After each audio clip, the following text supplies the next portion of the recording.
বেলডাঙ্গায় খবর সংগ্রহ করতে গিয়ে আক্রান্ত একের পর এক সাংবাদিক। রাস্তায় ফেলে বেধড়ক মার জুটল সাংবাদিকদের কপালে, আর তাতেই ক্ষীণ সকলে। প্রতিবাদে পথে নামলো শিলিগুড়ি জার্নালিস্ট ক্লাবের সাংবাদিকরা। দিন চারেক আগে বেলডাঙ্গায় কিছু উত্তেজনার খবর পেয়ে সেই খবর সংগ্রহ করতে গিয়ে ভয়াবহ হামলার শিকার হন সাংবাদিক সোমা মাইতি। অভিযোগ, বেলডাঙ্গায় তাকে রাস্তায় ফেলে বেধড়ক মারধর করা হয়। মারের চোটে হাত ও পায়ে গুরুতরভাবে আঘাত লাগে তার। অতর্কিত সেই হামলার পরে মানসিকভাবেও ভেঙে পড়েছেন ওই মহিলা সাংবাদিক। কাঁদতে কাঁদতে তিনি বলেন, বহু বছর সাংবাদিকতা করছেন, এমন ভয়াবহ অভিজ্ঞতার মুখে পড়েননি কখনো। দুজন তাকে পাজা কোলা করে তুলে নেয়। একজন চুল ধরে টানছিল, কেউ পা ধরে, কেউ জামা ধরে টানছিল, শরীরে এখানে ওখানে হাত দিচ্ছিল, এমনকি মোবাইল ফোনও ছিনিয়ে নেওয়া হয়। সোমার আরও অভিযোগ, ঘটনার সময় পুলিশ ঘটনাস্থলে উপস্থিত ছিল, কিন্তু কেউ এগিয়ে আসেনি। এছাড়াও এর আগে বেলডাঙ্গায় বহু সাংবাদিককে এভাবেই পড়ে পড়ে মার খেতে হয়েছে। এরপর আবারও আক্রান্ত হয় সংবাদ মাধ্যম। দিন দুয়েক আগে আক্রান্ত হয় এবিপির চিত্র সাংবাদিক এবং সাংবাদিক।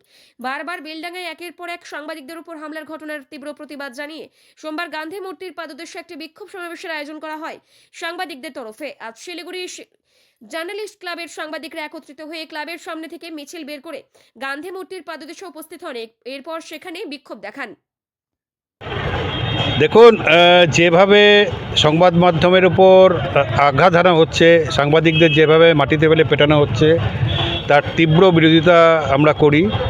আমরা খুবই শঙ্কিত, কারণ সামনেই জানি নির্বাচন আসছে। নির্বাচন আসার আগেই যেভাবে সংবাদ মাধ্যমের উপর কিছু সংখ্যক দুষ্কৃতী চড়াও হচ্ছে, তাতে আমরা আতঙ্কিত। তাই আমরা সর্বোচ্চ যারা রয়েছেন প্রশাসনের কর্তা ব্যক্তিরা, তাদের কাছে আবেদন রাখি যে সংবাদকর্মী যারা বা সংবাদ মাধ্যম যারা, তাদের নিরাপত্তা সুনিশ্চিত করার জন্যে। কারণ মানুষের একটা দেখতে পাচ্ছি পশ্চিমবঙ্গে যে বাতাবরণ তৈরি হয়েছে, বিভিন্নভাবে সংবাদ মাধ্যমের উপর আক্রমণ করাই হচ্ছে কিছু শ্রেণীর লক্ষ্য, এবং কোনো খবর তাদের মনঃপূত না হলেই তাদের আক্রোশটা চলে আসে সংবাদ কর্মীদের উপর। আমরা এর বিরুদ্ধে সোচ্চার হয়েছি। আজকে আমরা এই গান্ধী মূর্তির পাদদেশে আমরা একটা অবস্থান বিক্ষোভ করছি। আমরা চাই সাংবাদিকদের নিরাপত্তা সুনিশ্চিত করার জন্যে অবশ্যই এই দায়িত্বটা প্রশাসনকে নিতে হবে। তাহলে আমরা সংবাদের সঙ্গে যারা যুক্ত, তারা আমরা কাজ করব কী করে?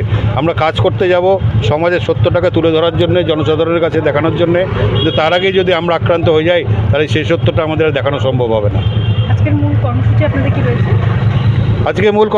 আজকে আমরা শিলিগুড়ি জার্নালিস্ট ক্লাবের পক্ষ থেকে একটি মিছিল করে গান্ধী পাদদেশের মূর্তির তলায় আমরা একটি অবস্থান বিক্ষোভে বসবো, এবং বার্তাটা প্রশাসনকে এটাই দিতে চাই যে সংবাদকর্মী যারা আছেন তাদের নিরাপত্তা যেন তারা সুনিশ্চিত করে।